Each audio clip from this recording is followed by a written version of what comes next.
Olá, estimado irmão e irmã na fé em Jesus Cristo. Nós iniciamos este momento devocional em nome de Deus Pai, Filho e Espírito Santo. Amém. Façamos oração. Ó gracioso Deus, te louvamos pelas infinitas bênçãos derramadas sobre nós e nossas famílias. Te louvamos por mais este dia. Dá-nos sabedoria para que possamos viver este dia segundo a tua santa vontade. Ó Deus, envia o teu Espírito Santo para estar conosco agora quando vamos meditar na tua santa palavra. Fica conosco, isso te pedimos e agradecemos em nome de Jesus Cristo, teu Filho, nosso Senhor e Salvador. Amém. Que a graça, a paz e o amor daquele que veio, daquele que vem, daquele que virá em glória, Jesus Cristo, nosso Senhor e Salvador, permaneça hoje para sempre com todos vocês. Amém. Queremos meditar nas palavras do apóstolo Paulo em sua carta aos Gálatas, capítulo 5, versículos 25 e 26, que diz assim: que o Espírito de Deus que nos deu a vida, controle também a nossa vida. Nós não devemos ser orgulhosos, nem provocar ninguém, nem ter inveja uns dos outros. Que Deus abençoe as palavras em nossos corações.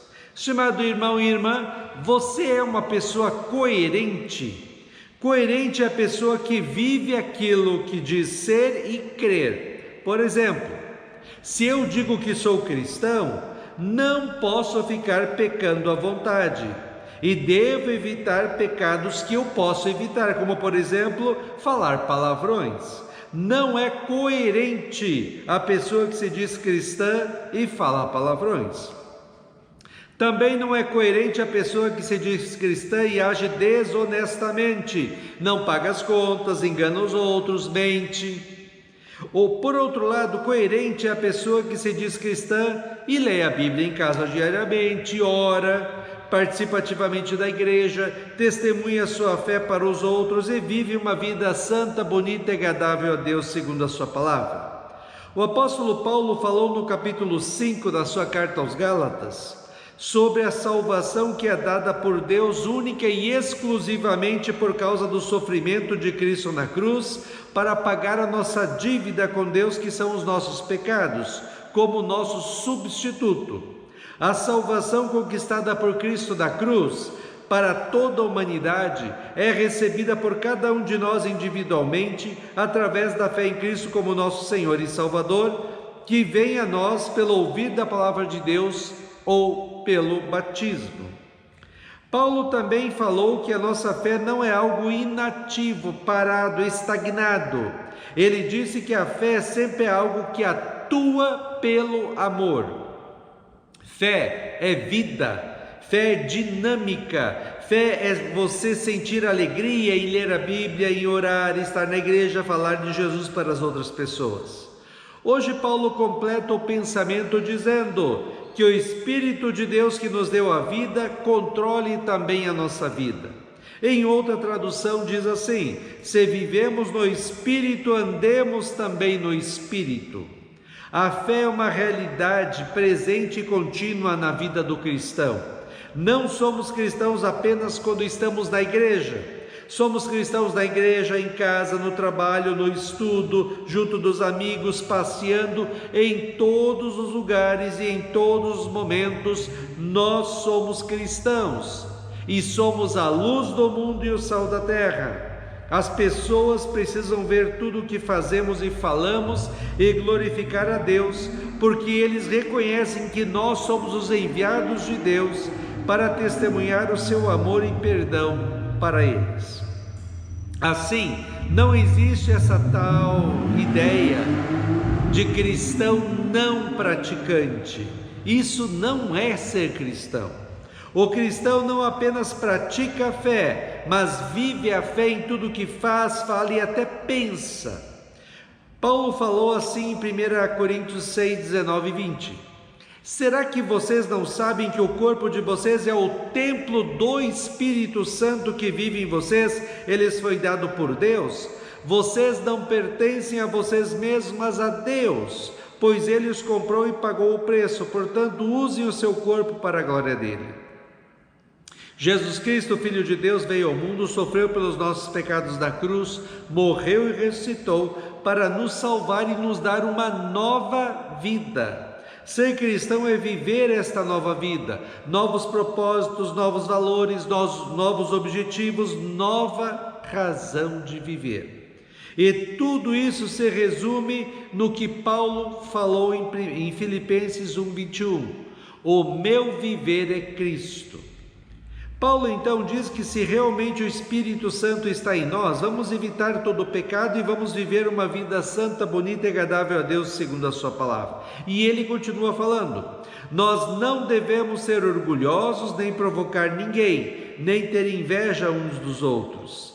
Paulo cita exemplos do que nós cristãos não devemos ser. Primeiro ele diz, orgulhosos. Refere-se a um desejo insaciável de receber elogios, ser reconhecido ou ter reputação elevada. Isso é o oposto do fruto do Espírito Santo, que gera humildade e amor ao próximo, não por si mesmo. Hoje vivemos uma época em que todos querem ter seguidores na internet. O cristão quer ter Jesus no coração. E ele quer seguir a Cristo, e ele quer viver os valores que Cristo nos deixou na sua palavra, em sua vida, e transmiti-lo às pessoas com humildade. 2. Não provocar ou irritar ninguém. É uma atitude de buscar confrontos ou rivalidades, típica de quem está competindo por status ou reconhecimento. É uma manifestação direta da vanglória. É a pessoa que se acha melhor do que os outros, é a pessoa que humilha os outros, é a pessoa que olha os outros de cima a baixo, é a pessoa que por causa de dinheiro, status social ou outra coisa qualquer, humilha os outros. 3. Não ter inveja uns dos outros.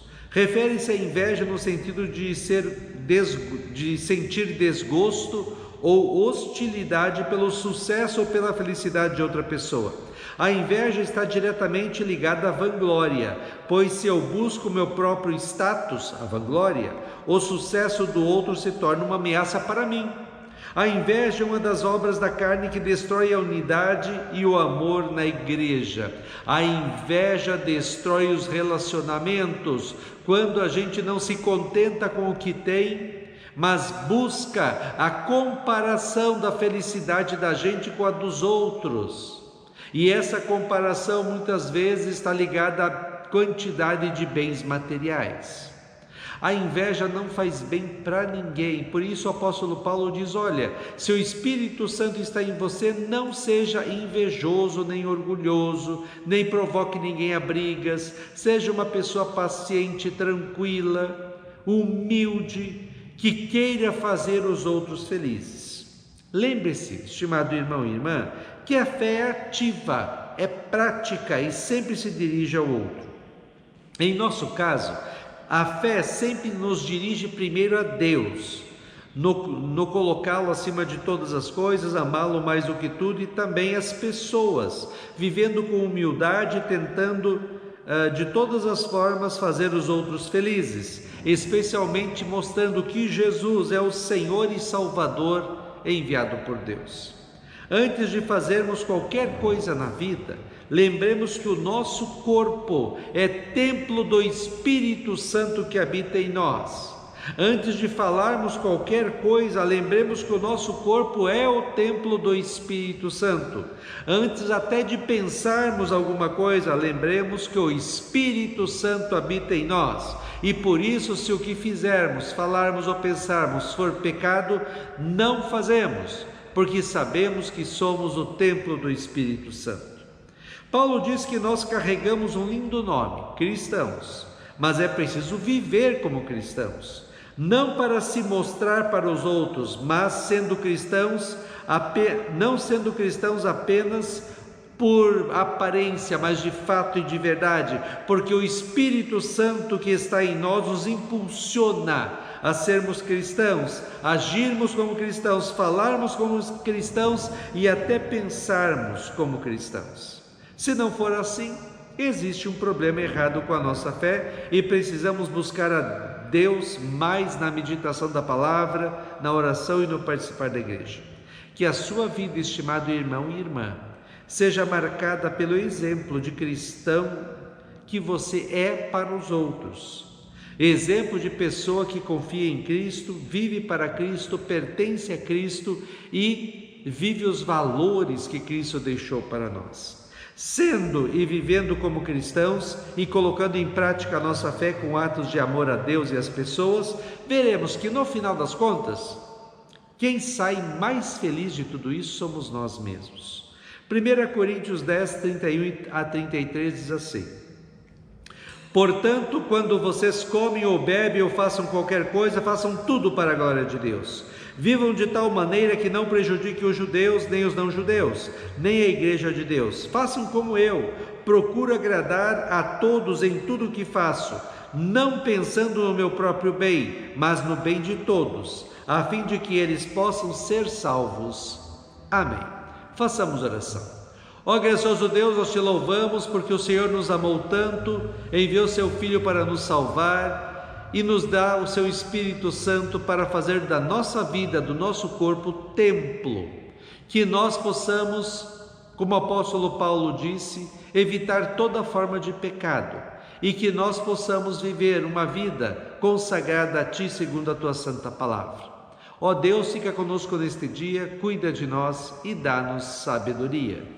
Isso te pedimos e agradecemos em nome de Jesus. Amém. Receba a bênção do Senhor. O Senhor te abençoe e te guarde. O Senhor faça resplandecer o seu rosto sobre ti e tenha misericórdia de ti. O Senhor sobre ti levante o seu rosto e te dê a paz. Amém.